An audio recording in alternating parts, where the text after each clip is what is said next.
guys, and what's your YouTube channel? We are Sandy and Jimmy Phelan, also known as Trying Something New, and we're on YouTube, Instagram, and TikTok. Beautiful. Let me ask you, are you guys full-time RVers?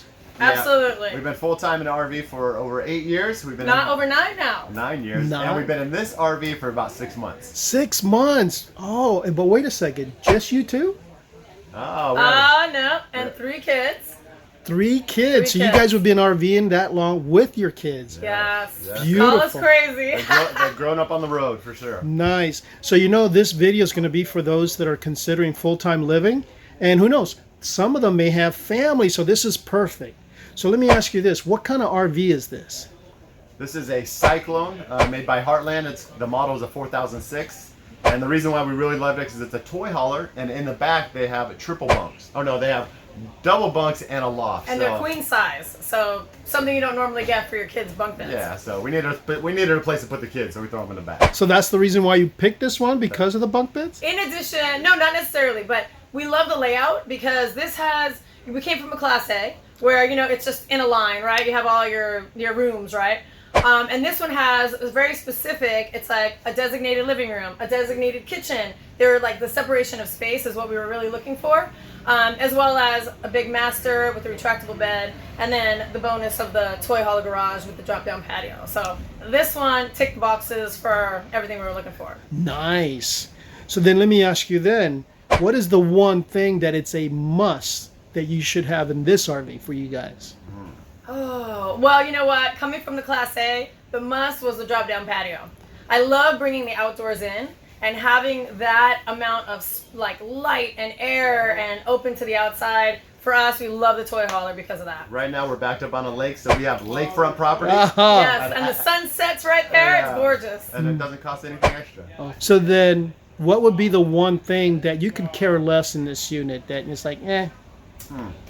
The one thing we can less. That's a good question. You know, I don't know. Yeah, we're so multi-function with everything that everything has dual purposes, and so we're like, kind of everything is. I don't think there's anything I don't like about this, or is this like, well, whatever. I think everything we just really love about it.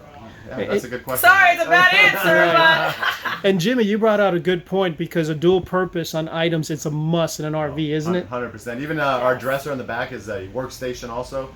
The top pulls out, so that's where we do all of our work back there. And I mean, it's just great to have multi-function. The bedroom, the beds retract during the day, so that's the kids' room, and at night we bring the beds down. So again, multi-purpose, multi-function, use for everything. So now we know that we're trying to stay positive, but you know the people want to know the good, the bad, and the ugly. So just one thing, what was one of your worst situations that you ever had with the RV? I'm going to say it. All right, so we had the Class A. It's 35 feet long. We were driving, I don't even know what state we were in, but we missed a turn on the GPS, and every turn after that said, don't turn because there's railroad tracks. And so he got kind of irritated with all that you can't turn. He just wanted to get back on our path. So he turned, and the railroad tracks went up. It was like this. And so if you know anything about a long vehicle, you don't do that because you cannot cross it. So sure enough, we went up on it, got stuck on the railroad tracks with a tow dolly with a minivan behind us. And it was absolutely terrifying because you can't just back that up. You've got to unhook the car, unhook the tow dolly, get everything off. And the worst part of it all was the train tracks turned. And so it wasn't like you could see that headlight coming from like miles down. You wouldn't see it until it was like right there. So it was absolutely terrifying. So I told him now, if it says don't do it, we don't do it. That was the fastest car unhook I've ever done in my life. Wow. See, sometimes when I see that where trailers are in the middle, I'm like, why? You know? Yeah. But I didn't realize you can get stuck. Oh, absolutely. You will get stuck. It happened. Good advice. All the locals came out with it, gave us the shame look. I was like, just don't make eye contact. Don't make eye contact. Like, there's a sign right there. Don't I'm sure we weren't the first and probably weren't the last. I did it, but yep, we were up there. We did it. Good advice. For the audience that are watching this, that are considering full-time living, what would you say to them before they select an RV? Well, don't think that the first RV is going to be your forever RV. You know, get into it with what you think you want, and then you'll soon, because you don't know. Like, first off, go to an RV show. because that's where you can really go in and walk around a ton and start seeing the floor plans, and things will start feeling really comfortable to you. And others will be like, I don't like that layout. So an RV show is probably the best thing to do, to figure out what kind of, do you want a fifth wheel? Do you want a Class A? Like, there's so many different types.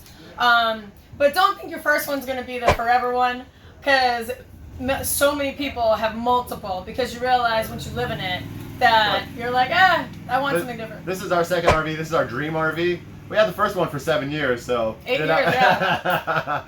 You know, that was an awesome RV. But to be able to just have every amenity that you could ever want, you know. And don't think you need to buy brand new either. We bought a 1999 Class A that was $19,000. Yep. So we paid cash for it and we had no payments. So you can go a budget route or you can go a bougie route, and there's tons in between. So don't think I can't get into it because I can't afford it. You can get something as cheap as $10,000, $15,000 to get started.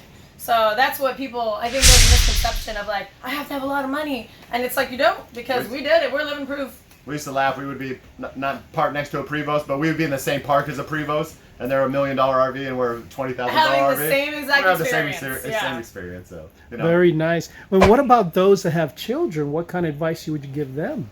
Make sure you have enough sleeping space for them. You know, make sure they have a designated space, because our kids were really young when we started, but you do, if you're moving out of a house, make sure they have their own little space they can call their own. Maybe not just like sleep on the pull-out couch or whatever. I think for ours, which is why getting this new RV was a bonus, because they have even more space. In our Class A, we gave them the bedroom. We modified it all for them, because we wanted them to not miss out on their own bedroom. I mean, of course, there's 3 kids in one, but they each had their own little area of the room, and they can call it their own. So if you have kids, make sure there's a designated area where they can hang up their own little pictures and they have their own little area, because it's still special. Good, beautiful. Well, guys, thank you so much. Love, love, love your RV. Oh, thank and you. the pink is incredible. We love it. you. So keep Thank on. you so much. Thanks for thanks for having us. Yeah. All right, Awesome. you guys have a good one. All You right. too. Take care.